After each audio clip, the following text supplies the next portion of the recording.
From the family grocery hauler to fire-breathing racing engines, the one name you need to know is USA Motor and Machine, located at 51 Cleveland Avenue in Nashville, Tennessee. Give them a call at 615-726-3725 or at usamotorandmachine.com. Talkapolis, the social media TV network for your city.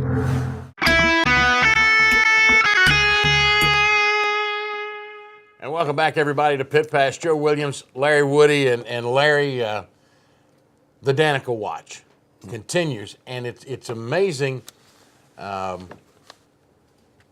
aren't very many people who sit kind of where I look at it. And I'm kind of, I want to see her do what she can do. I don't, I'm not going to rah-rah for her just because she's Danica, and I'm not going to hate on her just because she's Danica. Give her a chance to do what she can do. Now, this past weekend, what she could do at Kansas was 25th. Had a bit of an issue, a little dust-up with David Gilliland, who finished 23rd, I guess midway, three-quarters of the way through the race. And the TV folks, Fox had the radio transmission where she radioed to her crew, which, granted, years ago would have been a private message. Not anymore. All that's public. And told them, he tries to take me out, basically paraphrase, tries to take me out every time he gets near me. If he does it again, I'm going to take him out. As a matter of fact, I may go get him right now.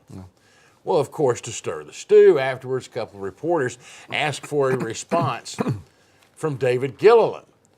The response was a simple, terse statement that said, "Shut up and race." I get that.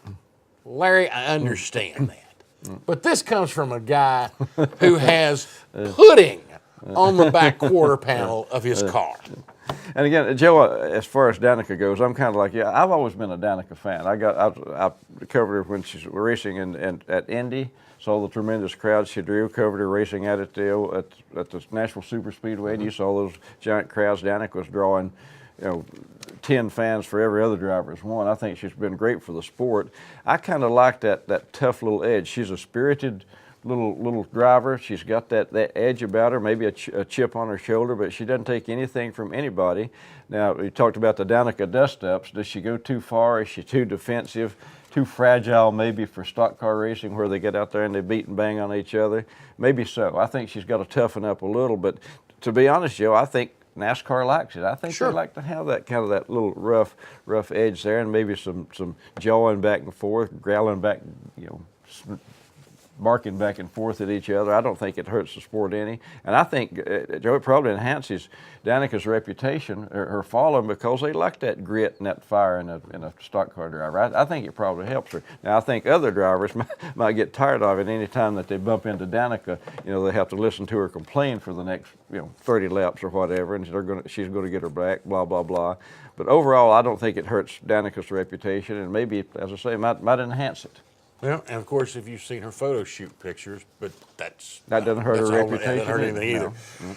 But as much as Danica is, and folks say she's struggling, I don't think she's struggling. I think she's still learning.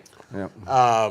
What hurt her, Joe, and it's ironic, stepping on you just a moment, she came out with such a great showing at Daytona. During Speed Weeks, on the pole, ran well, had a great finish, was in a position, frankly, to win the Daytona 500 and slipped at the end.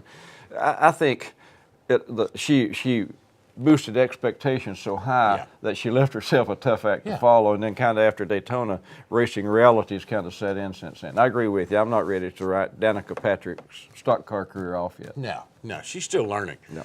Now, one who has learned enough to win some championships but is still struggling so far this year, Larry, your best friend, Tony Stewart. I like Tony. We've had some run-ins over the years, but I like Tony. Excuse me, I like him personally.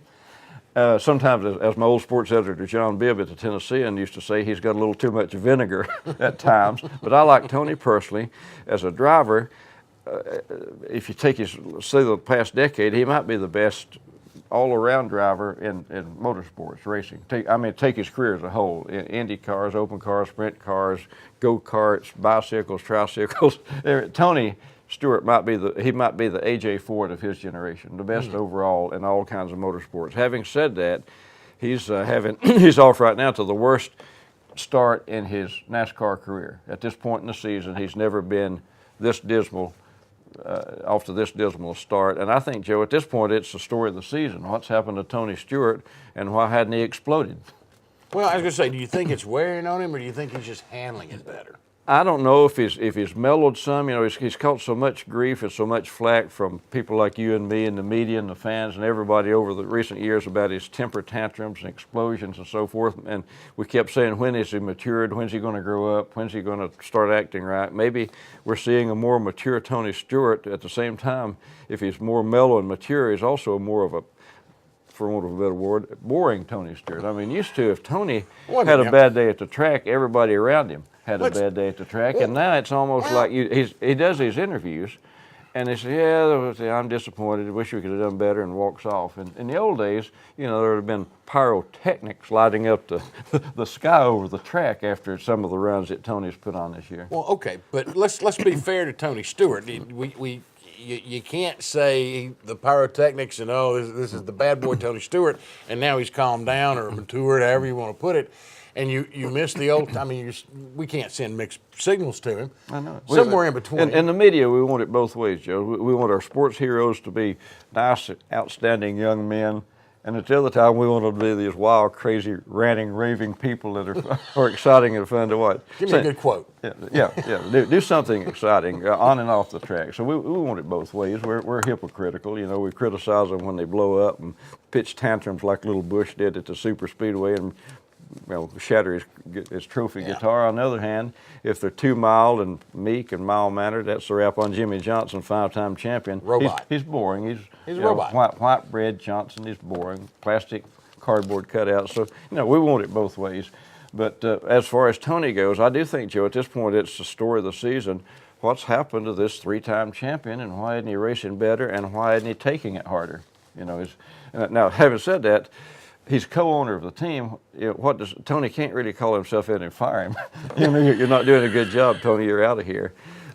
And people are starting to wonder, Joe, if maybe he's bitten off too much to chew. Now, I guess this is his third season as owner-driver, and he did pretty well the other season. He won the championship. Won the championship. Can't do much better than that. Yeah. So I don't think that's a problem. Darrell Waltrip used to say, this day and time you couldn't be owner-driver. I think, as you said, Tony just proved that, because when he came back, made that great rally and won the championship a couple of years ago, that was out the window. But something is missing on that team. It's not just Tony. Ryan Newman, he's not doing particularly well either. There's something missing. Maybe it's like any sports team. Some years in the NFL, everything clicks and the team has a great season. The next year they come back with basically the same personnel, same quarterback, same everything, and they're not clicking, and they have a miserable season. They go from Super Bowl to maybe missing the playoffs. But something is not clicking on the Tony Stewart team. And again, the intriguing thing is, will Tony continue to just go along mellow Tony, or is he going to explode after one of these horrible days at the track?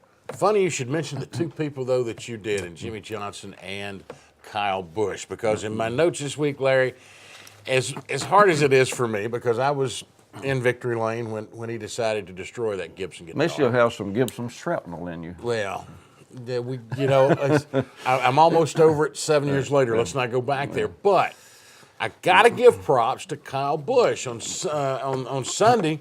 Involved, his car was loose. It snapped, spun on him, and he got drilled when he came down the racetrack. I mean, that was one hard lick. And he went straight to his hauler, went in, changed clothes, walked out. But he did stop long enough, and I give him credit for his post-race interview. He was calm. He didn't blame anybody. Yep. He gave a very professional interview where you could tell he was terribly disappointed, but I thought he did a good job. I thought he represented himself, his sponsors, and the sport well. I agree, Joe, and not just the horrible race he had, but the whole weekend was miserable. Truck race, everything that could go wrong for Kyle went wrong, and he's coming off. He was going into that race. He was the hottest driver in NASCAR. I mean, he was just sizzling. Nobody's having a better run than Kyle was, and then he gets to the last week's race, Kansas, and man, it's just a nightmare. And somebody pointed out that Kansas has always been kind of his nemesis, his Waterloo, and just disastrous. But I felt the same way, Joe, as I watched the reporters chasing him along. I'm thinking any minute we're going to have our Kyle Busch moment, and it didn't happen. He was calm, he was collected, reasoned, obviously disappointed, but handled it as well as Kyle's ever handled disappointment, I thought. I thought he did good. Now, Last portion of this segment, Larry, we talked a minute ago about Jimmy Johnson. I called him a robot. Now my question is this.